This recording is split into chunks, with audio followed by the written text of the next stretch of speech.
Thân chào các bạn, xem video hay thì hãy cho kênh một like, một đăng ký và một cốc trà sữa nhé. Yêu. Về nhà ca đêm, thang máy gặp sự cố. Ngay khi chúng tôi đang chờ cứu hộ, điện thoại đột nhiên nhận được một tin nhắn, cẩn thận.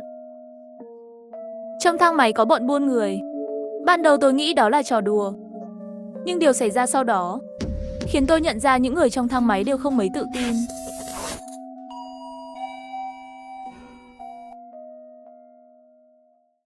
Tối nay về nhà ca đêm, vừa đúng giây cửa thang máy vừa đóng lại, tôi nhận được một tin nhắn, cẩn thận. Trong thang máy có bọn buôn người. Tôi đang nhìn 5 người còn lại trong thang máy ngẩn người. Bỗng nhiên thang máy sau một hồi rơi tự do. Tất cả các màn hình hiển thị đều tắt. Cô gái đứng ở cửa không kiềm chế được. Cô ấy nhấn vài lần nút khẩn cấp trong thang máy. Sau khi phát hiện không có phản hồi, cô ấy liền điên cuồng gõ cửa thang máy. Đứa trẻ bên cạnh bởi hành động của cô ấy bị sợ đến khóc òa lên, quay đầu ôm vào lòng bà ngoại của nó. Bên trái tôi là một người đàn ông mặc bộ VC. Ban đầu ông ấy đeo kính, nhưng lực đẩy mạnh khi thang máy bất ngờ rơi đã vung kính ông ấy bay ra khỏi tay và rơi xuống đất. Trong sự hoảng loạn, không biết kính bị ai giẫm nát. Bên phải là một cậu bé trông giống sinh viên đại học. Cậu ấy đeo một túi vải màu đen. Con mèo ở góc không dám động đậy chút nào. Đèn chiếu sáng trong thang máy ban đầu đã tắt. Chỉ còn lại đèn khẩn cấp nhỏ bé nhất bên trong, phát ra ánh sáng trắng nhợt nhạt yếu ớt. Điện thoại các bạn còn có tín hiệu không? Nhanh chóng gọi cảnh sát đi. Chàng sinh viên tỉnh lại đã nói. Lúc đó những người khác mới nhớ ra, lấy điện thoại ra gọi để cầu cứu. Còn tôi thì dán mắt vào tin nhắn cuối cùng trên điện thoại. Đắm chìm trong suy nghĩ, tôi đứng ở phía sau cùng, im lặng quan sát tất cả. Trong thang máy có tổng cộng 6 người. Người mặc đồ thời trang, cô nàng tên là Tiểu Vũ. Cô ấy là một người dẫn chương trình trực tuyến. Cậu bé tên là Dương Dương, 4 tuổi tròn. Người đi cùng cậu là ba của cậu. Người đàn ông mặc VC sống ở tầng 32, là quản lý của một công ty tư nhân. Mọi người đều gọi anh ấy là Tiểu Quyên. Cậu bé đứng bên cạnh tôi, anh Bằng vừa mới ra trường đại học. Anh ấy sống cùng tầng với Tiểu Quyên. Còn tôi thì mới chuyển vào khu căn hộ này. Ở tầng thượng, tôi đã từng gặp họ trước đây, nhưng không quen biết có thực sự có người buôn bán trong đó không. Tuy nhiên bây giờ tôi không có thời gian để suy nghĩ kỹ, phải ra ngoài trước. Điện thoại tôi không có sóng. Còn các bạn thì sao? Những người khác lặng lẽ nhìn về điện thoại. Khuôn mặt họ tối sầm, không rõ ràng, nhưng tôi biết họ cũng nhận được tin nhắn đó. Cái quái gì thế này? Còn có bọn tấn công người nữa, Tiểu Vũ nói trong sự bất mãn. Đây có phải là cuộc thực tế may mắn chọn ngẫu nhiên người qua đường à? Cũng quá nhàm chán rồi. Xong câu, anh ấy bắt đầu tìm kiếm khắp trong thang máy. Để tôi đi tìm xem có camera ẩn nào không. Kính của người đàn ông mặc VC đã bị hỏng. Ông ấy cầm màn hình điện thoại rất gần. Ánh mắt mơ hồ chợt tập trung trong chốc lát. Trên khuôn mặt ông ấy lóe lên một tia ánh kim. Các người có phải là bọn buôn người sao? Ba của Dương Dương ném cho ông ấy một cái nhìn trắng bẽo. Sáng nay bà đã bắt cá để nấu canh đầu cá. Tôi là người ăn cá, không phải là người ăn người. Phản ứng của những người khác cũng tương tự. Mọi người chỉ coi đó là một trò trêu chọc, không để tâm. Sau khi tắt rồi bật lại điện thoại nhiều lần, anh Bằng nói. Điện thoại tôi không có sóng, của tôi cũng không có nút khẩn cấp. Nhấn cũng không có phản hồi. Sao mà vậy? Không biết chứ. Trong nhóm cư dân sáng nay đã có thông báo, nói rằng đường dây camera bị cháy. Phải sửa camera, không nói đến việc sửa thang máy. Vậy camera cũng bị hỏng. Tòa chung cư này có tổng cộng 35 tầng nhà ở. Bây giờ không biết thang máy đã rơi đến tầng mấy. Chờ đã, những cư dân khác phát hiện thang máy hỏng, chắc chắn sẽ gọi cảnh sát. Lúc này đứa trẻ đã ngừng khóc. Vừa rồi tốc độ rơi của thang máy quá nhanh, đã vung kẹo mút của cậu ấy bay xuống đất. Cậu ấy cúi xuống nhặt kẹo mút. Bà ngoại có kem. Dương Dương chỉ vào phía sau lưng của anh Bằng có một đám chất lỏng tối mau. Cười lên thấy kem tan chảy thành nước. Mọi người cùng nhìn theo ngón tay anh ấy. Anh Bằng tựa vào tường thang máy. Bên cạnh cậu ấy là chiếc túi da màu đen. Từ trong túi đang chảy từng giọt, để lại vệt chất lỏng đỏ đậm. Trong khi đó, một mùi thối thịt lặng lẽ lan tỏa khắp thang máy. Mùi này hòa cùng hương nước hoa khi mưa, khiến tôi có chút buồn nôn. Bầu không khí có chút kỳ quặc. Tiểu Vũ hít một hơi lạnh. Mọi người đều nhìn chằm chằm vào vệt chất lỏng đỏ đậm đó. Vô hận chẳng ai nói gì. Lúc này, trong tâm trí tôi chợt hiện lên tin nhắn đó. Bà dì vội vã ôm Dương Dương vào lòng. Tôi cũng lặng lẽ lùi lại một bước. Người đàn ông mặc vest dùng cặp tài liệu che chắn trước mặt. Hàng trong túi của ông là gì? Chất lỏng đỏ cùng mùi hồng thật nồng. Khó mà không liên tưởng tới điều gì đó. Anh Bằng nhanh nói không. Các người nhầm rồi. Trong túi có thịt bò mà tôi vừa mua. Này, bị kẹt trong thang máy không kịp về nhà bỏ vào tủ lạnh. Thời gian quá lâu. Nó tự tan ra rồi. Nước mủ thì không chảy ra sao? Nhưng người đàn ông mặc vest vẫn cảnh giác. Tôi không tin, ông mở ra xem đi. Tiểu Vũ cắt lời. Thật nhát nhẻ. Ai dám giấu người vào túi học chứ? Hơn nữa trong túi học có thể giấu được cái gì chứ? Giấu một cái đâu hả? Mới nói xong, cậu ấy như nhận ra mình nói sai. Tiểu Vũ cũng lùi lại một bước. Đúng rồi, tôi cảm thấy Tiểu Quyên nói đúng. Mở ra xem đi. Chẳng lẽ thật là một cái đâu à? Lúc này anh Bằng một câu từ chối yêu cầu của chúng tôi. Sao tôi phải cho các ông xem? Tôi trong túi còn có đồ cá nhân khác mà. Các ông đang xâm phạm quyền riêng tư của tôi. Sự từ chối của anh ấy khiến mọi người đều bất ngờ. Nếu thật sự là miếng thịt bò giã đông thì sao ông không cho chúng tôi xem? Anh ấy đứng ở góc phòng, tay ôm chặt lấy chiếc túi của mình. Dù sao tôi cũng không phải là kẻ giết người. Buồn thật. Thật là, các ông còn tin nhắn đó à? Chỉ là một tin nhắn lừa đảo thôi mà. Vì anh Bằng từ chối. Mọi người cũng chỉ có thể chấp nhận điều đó. Thang máy đã hỏng hơn 2 tiếng.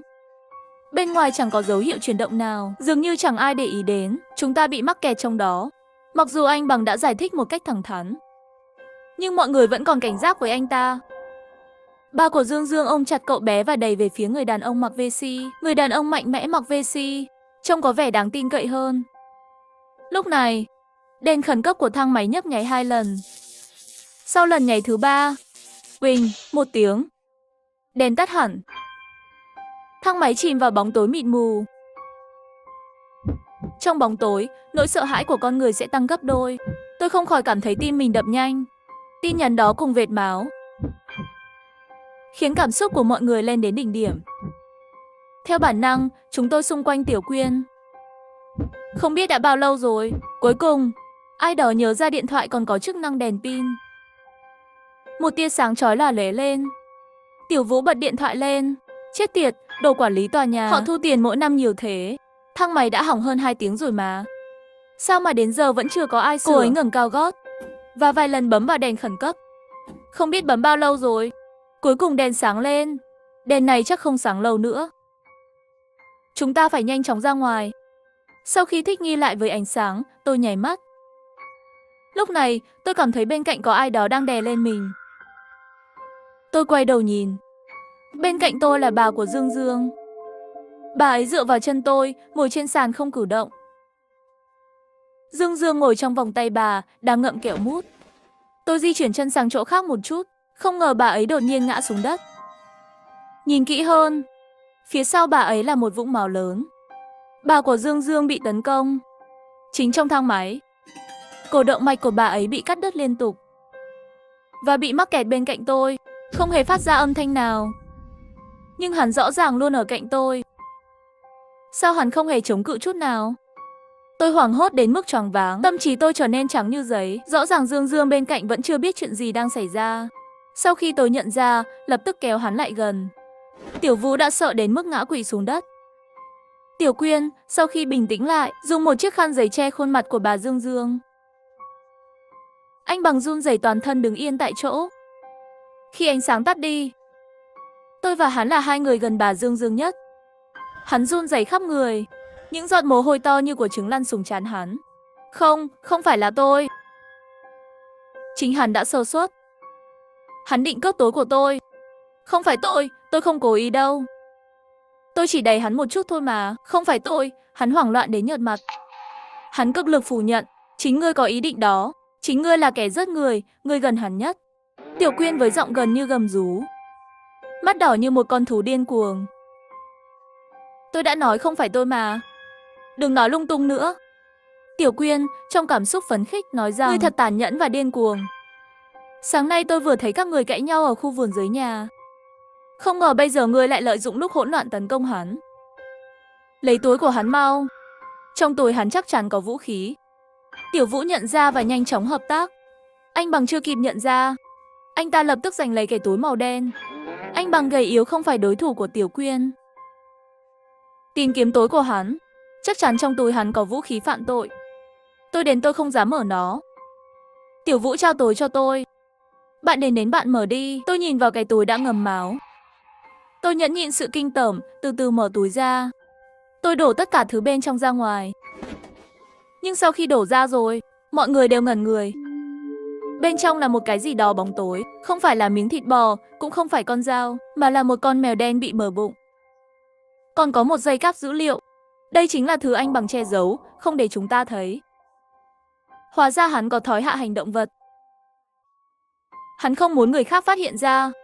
Tiểu Quyên liếc nhìn hắn, còn tôi tìm kiếm trên người hắn nhưng không có gì. Nhưng trong túi hắn cũng không có bất cứ thứ gì có thể cắt đứt động mạch của bà Dương Dương. Không phải tôi, không phải tôi. Tôi không đuổi ai cả. Anh Bằng vẫn đang cố gắng biện minh. Vừa mới rồi, hết toàn bộ bóng tối, tôi cảm thấy có người muốn cướp túi của tôi. Tôi vung tay một cái. Không ai ngờ hắn sẽ chớp liền thế. Anh Bằng nói lắp bắp. Tôi chỉ dám rớt những kẻ đáng ghét đó thôi mà. Làm sao tôi dám đuổi người? Chúng ta đã tìm kiếm trên tôi rồi. Trên người tôi không có vật dụng có thể rớt người. Thấy người đàn ông mặc vest vẫn nhìn hắn chằm chằm. Anh Bằng nói dữ dội, tôi thấy. Chính anh mới là kẻ buôn người đó phải không? Đừng tưởng tôi không biết. Chính anh đã rớt cả vợ anh rồi. 3 ngày trước, tôi nghe thấy hai người cãi nhau trong nhà. Nhưng đột nhiên thì không còn tiếng cãi nhau. Ngay sau đó, tôi thấy anh lén lút kéo theo một vali màu đỏ. Tôi nghĩ bên trong hẳn là vợ anh. Khi nghe hắn nói vậy, người đàn ông mặc vest ban đầu ngẩn người. Sau đó hắn gầm lên, nói linh tinh gì vậy? Tranh cãi vợ chồng vốn là chuyện bình thường. Đưa dây cáp dữ liệu ra, tôi sẽ trói tay hắn lại trước. Đừng tin hắn nữa. Người chết tiếp theo sẽ là anh sao? Anh Bằng mắt đỏ hoe, với khuôn mặt trông khá dữ dội. Nếu không tin, nhìn xem mảnh kính vỡ trên đất. Hắn bị cận thị. Kính vỡ rồi mà vẫn có thể nhìn rõ mọi thứ. Chỉ có thể nói việc đeo kính chỉ là vỏ bọc. Và mảnh kính vỡ chính là vũ khí. Nói bộn nàn cái đồ quái gì vậy? Tôi mắt không đến 300 độ cơ. Khi kính vỡ thì dĩ nhiên vẫn nhìn thấy. Người đàn ông mặc vest bị bực mình. Một cú đấm đánh cho anh Bằng bất tỉnh. Cuối cùng anh ấy cũng im lặng. Người đàn ông mặc vest thở dài một hơi. Nói xong hắn đứng dậy. Những lúc này, kêu đinh, một tiếng. Một mảnh kính đầy máu trượt ra từ trong túi hắn. Khoảnh khắc đó, sự chú ý của mọi người đều đổ dồn về mảnh kính đó. Tiểu Vũ run rẩy hỏi Tiểu Quyên với giọng run. Chuyện gì đang xảy ra vậy? Giọng hắn đầy sợ hãi. Tiểu Quyên, sự oan trái sẽ có người trả thù. Nếu chúng ta ra ngoài, tôi, hãy nói rằng ông đã hành động trong tự vệ được không? Dù sao thì camera trong thang máy đã hỏng. Chúng ta chỉ cần nói rằng bà già đó đã vô tình té vào kính và chớt. Nói xong, hắn dùng khứu tay chạm vào tôi. Tôi vội vàng hợp tác. Tôi cảm thấy Tiểu Quyên không phải là kẻ giết người. Nếu hắn là kẻ giết người thì anh ta đã có thể trực tiếp đánh anh Bằng ngay lúc ấy. Nhưng hắn không nghe tôi nói vậy. Người đàn ông mặc vest thở phào. Cuối cùng cũng có người thông minh. Sao có thể là tôi? Mảnh kính này rõ ràng là do thằng nhỏ đó lợi dụng lúc tôi không để ý, lén lút bỏ vào túi tôi. Hắn vứt mảnh vỡ trên tay đi, rồi giơ tay ra. Trong tay tôi không còn gì cả. Bây giờ các ông yên tâm rồi đúng không? Chúng ta lần đầu khi hắn bất tỉnh thì trói hắn lại. Không ngờ tin nhắn đó thật sự là sự thật. Trong thang máy thực sự có kẻ buôn người. Thằng nhóc này đau khổ động vật thì chắc chắn cũng đau khổ người. Đột nhiên, đèn chiếu sáng nhấp nháy 2 lần. Như thể mảnh cuối cùng của nguồn điện cạn kiệt. Nó hoàn toàn bị hỏng. Thang máy một lần nữa chìm trong bóng tối. Chết tiệt, lời than phiền của Tiểu Quyên nghẹn ở cổ. Đột nhiên vang lên những âm thanh kỳ lạ, rùng rợn. Phía đầu thang máy không còn dấu hiệu động tĩnh. Mùi hôi khó chịu càng trở nên nồng nặc hơn. Một cảm giác bất an ùa vào lòng tôi. Tôi vội lấy điện thoại ra, dùng đèn pin chiếu vào Tiểu Quyên. Chỉ thấy Tiểu Quyên toàn thân đầy máu. Hắn nằm sấp trên anh Bằng, cứng đờ không cử động. Âm thanh rùng rợn đó là từ trong cổ họng hắn phát ra. Cổ họng hắn bị cắt phá, và từ vết thương phun trào ra. Âm thanh phát ra biến thành tiếng gù lục kỳ lạ. Người đàn ông mặc vest mở miệng gù lục. Như những âm thanh gù gù, hình như đang kêu cứu, giúp tôi với. Ngay sau đó, Tiểu Vũ thét lên kinh hoàng. Hắn co rút vào góc, chỉ trỏ vào anh Bằng, là hắn. Chính hắn đã đánh Tiểu Quyên. Hắn hoàn toàn không choáng. Hắn chỉ giả vờ, tôi vừa thấy ngón tay hắn cử động. Ngay khi lời hắn vừa kết thúc, anh Bằng vốn nằm im, từ từ tỉnh dậy trong vũng máu. Sau một lúc lâu, hắn mới nhận ra. Dưới ánh sáng điện thoại, hắn liếc nhìn người đàn ông mặc vest chớp chốc kinh hoàng. Người đàn ông mặc vest vừa chớp giờ mơ hồ. Anh Bằng hét lớn rồi sợ đến choáng quue. Mười mấy phút sau, chúng tôi ba người ngồi mỗi người một góc trong thang máy, nhìn mặt nhau. Dương Dương nằm bên cạnh thi hài bà. Tôi đã dỗ Dương Dương ngủ thiếp nằm cạnh thi hài bà. Để an toàn hơn, khi anh Bằng ngất xỉu, tôi đã trói chặt tay hắn lại. Bây giờ, mọi người trong thang máy đều có nghi vấn. Vấn đề này rất đơn giản. Có người lợi dụng lúc hỗn loạn đánh người, nhưng kẻ giết người chắc chắn không phải tôi. Tôi thề, tôi chỉ dám làm hại mèo, chó thôi mà, nhưng chưa bao giờ dám tấn công người. Anh Bằng tỉnh lại, nói rằng không phải tôi đã sợ đến chết. Tôi không có thủ với họ. Chẳng thể là tôi. Tiểu Vũ cũng bận rộn biện minh. Cũng không phải tôi mới chuyển đến khu này. Và khi Tiểu Quyên chết, hắn ở rất xa tôi. Tôi vội vã nói. Sau đó ba chúng tôi cùng nhau hướng mắt về phía Dương Dương đang ngủ. Trên khuôn mặt hắn vẫn còn đọng nước mắt. Khuôn mặt khi ngủ trông hồng hào. Vì mọi người đều phủ nhận mình là kẻ giết người, cách tốt nhất là trói chặt tất cả mọi người. 4 người mỗi người ngồi ở một góc chờ cứu hộ. Tôi đã trói anh Bằng rồi. Tôi và Tiểu Vũ đã bàn bạc, giờ chúng ta có thể trói chặt lẫn nhau. Nhưng ngay khi chúng tôi vừa trói nhau xong, thang máy treo giữa không trung lâu lắm rồi, bỗng dưng có một làn rung động nhẹ. Trong khi đó, trong hành lang thang máy trống rỗng, tiếng xích sắt đập vào tường vang lên. Tiểu Vũ lập tức cảnh giác. Tôi cũng ngửa đầu ngạc nhiên. Liệu có ai đó trên đầu thang máy? Chưa kịp phản ứng, một cảm giác mất trọng lực mạnh mẽ ùa đến. Thang máy lại đột ngột rơi xuống. Tôi vội cúi xuống, bảo vệ gần bên Dương Dương. Tôi thì thầm bên tai hắn, đừng sợ. Chị sẽ bảo vệ con. May mắn thay, thang máy không kéo dài rơi tới đất. Chúng tôi lại may mắn cứu được một mạng sống. Chỉ là nỗi sợ hãi khi rơi tung tốc, pha trộn với cảm giác choáng váng, tôi đã ngất đi ngay lập tức. Khi tỉnh lại lần nữa, mọi thứ trước mắt vẫn là bóng tối. Chúng tôi vẫn chưa ra được ngoài. Tôi từ từ ngồi dậy, đưa tay ra, vẫy qua trước mắt. Thật đen, chẳng thể nhìn thấy gì cả. Tôi cũng không biết điện thoại bị văng đi đâu. Anh Bằng, Dương Dương, Tiểu Vũ, các bạn còn ổn chứ? Hãy giữ chỗ đó, khắp nơi đều đầy cảm giác ẩm ướt, lạnh lẽo và nhờn. Cuối cùng, tôi nghe thấy âm thanh rì rào ở góc phòng. Ai ở đó? Là tôi, mẹ ơi! Tôi sợ chết mất. Đó là giọng anh Bằng. Trong khi đó, một cái đầu lông lá nhỏ hướng tới gần bên. Chị ơi, con sợ quá. Tôi an ủi Dương Dương. Đừng sợ, chúng ta sắp ra ngoài rồi. Nhưng chúng tôi không còn nghe thấy tiếng Tiểu Vũ nữa, vì hắn đã chết. Tại sao? Bởi vì tay chúng tôi đều đã bị trói. Nhưng Tiểu Vũ vẫn chết. Anh Bằng tìm điện thoại, mở đèn pin. Thấy Tiểu Vũ nằm trong máu. Hắn mở to mắt chuẩn bị hét lên. Lúc đó tôi nhận ra có điều gì đó không ổn. Tôi giơ ngón trỏ lên, dán môi ra hiệu im lặng.